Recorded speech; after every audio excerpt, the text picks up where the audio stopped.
تم کیا کرتی ہو جب تمہارا کچھ اچھا کھانے کا من ہوتا ہے؟ باجی میرا ہر کھانا ہی اچھا ہوتا ہے۔ تیمور کے ہاتھ سے کھائے ہوئے لقمے کی لذت کے بعد مجھے کسی KFC کی طلب نہیں رہتی۔ سنا ہے زندگیوں میں سکون نہ ہو تو لوگ KFC جا کر بھی صرف لڑتے ہی ہیں۔ اس نے مجھے ہمیشہ کی طرح لاجواب کر دیا تھا۔ اب میرے پاس نہ کہنے کو کچھ تھا نہ پوچھنے کو۔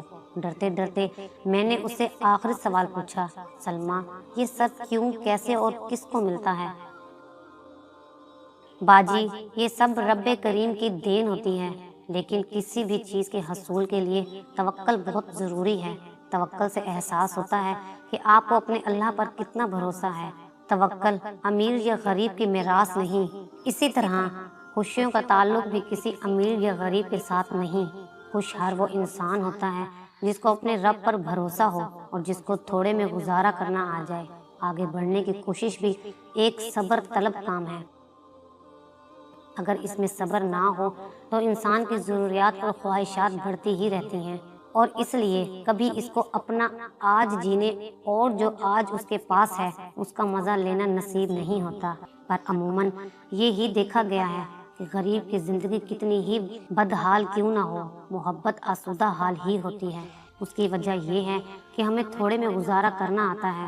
غریب کا ذہن انہی خیالات کا آشیانہ ہوتا ہے، جبکہ امیر کو کبھی کوئی سوچ آتی ہی نہیں۔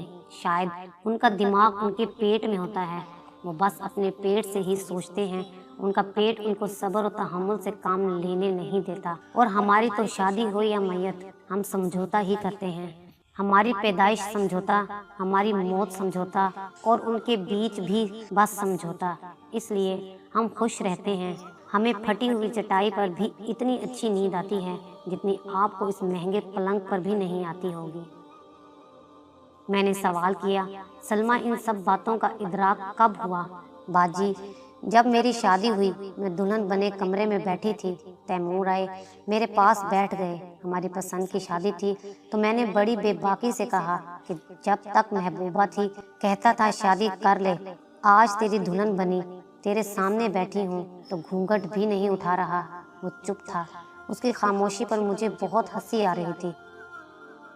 میری ہنسی میرے رونے میں تب تبدیل ہوئی جب اس نے کانپتی آواز میں کہا، منہ دکھائی۔ میں سمجھ گئی تھی جو شخص اپنی شادی کے دن بھی مزدوری پر گیا ہو وہ کیا منہ دکھائی دے سکتا ہے۔ میرے آنسو یہ سوچ کر تھم ہی نہیں رہے تھے کہ انسان کس قدر مجبور ہو جاتا ہے۔ خدا کا بے شمار شکر کہ میرے چہرے پہ گھونگھٹ تھا۔ اگر آج وہ میرے آنسو دیکھ لیتا تو ساری زندگی خود سے نفرت کرتا۔ امیر آدمی کے لیے اپنی محبت ثابت کرنا کتنا آسان ہے نا باجی۔ ایک گاڑی، ایک انگوٹھی، یہ ایک موبائل اور بس محبت ثابت۔ جبکہ غریب آدمی کو اپنی محبت ثابت کرنے کے لیے اپنی جان دینی پڑتی ہے۔ تاریخ اس چیز کی گواہ ہے، پر میں تاریخ بدل دوں گی۔ میں توڑ دوں گی سب رسمیں، میں بغاوت کروں گی سب رواجوں سے۔ میں بنوں گی وہ عورت جس کی محبت پاک ہوگی، ہر چیز سے پاک، ہوس، مطلب، جھوٹ، دغا اور دولت۔ اور یہ سوچتے ہی میں نے اپنا ہاتھ گھونگھٹ کے اندر لے جا کر اپنے آنسو صاف کیے، اور یہ چھپ کر آنسو صاف کرنے کی مہارت مجھ میں بچپن سے ہی تھی۔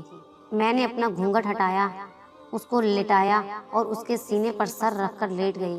اس کی دھڑکن سے لگ رہا تھا جیسے دل پھٹ جائے گا۔ میں نے کہا، شکریہ تیمور۔ اس نے دبی آواز اور حیرت بھرے لہجے میں پوچھا، کس لیے؟ میں نے کہا، اتنی اچھی منہ دکھائی کے لیے، اس لمحے کے لیے۔ میں ایک مدت تڑپی ہوں، اللہ سے ہر سجدے میں تمہیں مانگا ہے۔ آج تم اس قدر قریب ہو کہ میں تمہارے جسم کی خوشبو تک محسوس کر رہی ہوں۔ اس سے بڑھ کر منہ دکھائی کیا ہو سکتی ہے بھلا؟ وہ خاموش تھا اور اس کی خاموشی مجھے کھا رہی تھی۔ میں نے اس کو سمجھایا، مجھے تم چاہیے تھے تیمور، صرف تم۔ میری اور کوئی خواہش نہیں تھی، اور خواہشات جتنی کم ہو زندگی اتنی ہی پرسکون ہوتی ہے۔ آگے بڑھنے کی طلب سب کو ہے، زندگی کو بہتر ہر انسان بنانا چاہتا ہے۔ سہولیات زندگی اور ضروریات زندگی ہر انسان کو درکار ہوتی ہیں اور ہونی بھی چاہیے۔ ان کی اہمیت سے میں انکار نہیں کر سکتی، اور ہم ساتھ مل کر اپنی ضروریات پوری کرنے کی کوشش بھی کریں گے۔ لیکن جب تک ہمارے پاس یہ سب کچھ نہیں تب تک صبر و شکر کے ساتھ مسکرائیں گے اور جی بھر کے مسکرائیں گے۔ میں بڑی بڑی کوٹھیوں میں جھاڑو پوچھا کرنے جاتی ہوں۔ میں نے ان ہوادار محلات میں بھی لوگوں کا دم گھٹتے دیکھا ہے، کیونکہ انسان کی خواہش کی کوئی انتہا نہیں ہوتی۔ یہ کمینہ نفس ہمیشہ بہتر سے بہتر مانگتا ہی رہتا ہے۔ اس کے پیٹ کی دوزخ کبھی ٹھنڈی نہیں ہوتی، اس لیے کم ہو یا زیادہ مجھے پرواہ نہیں۔ مجھے جو چاہیے تھا اللہ نے مجھے عطا فرما دیا ہے۔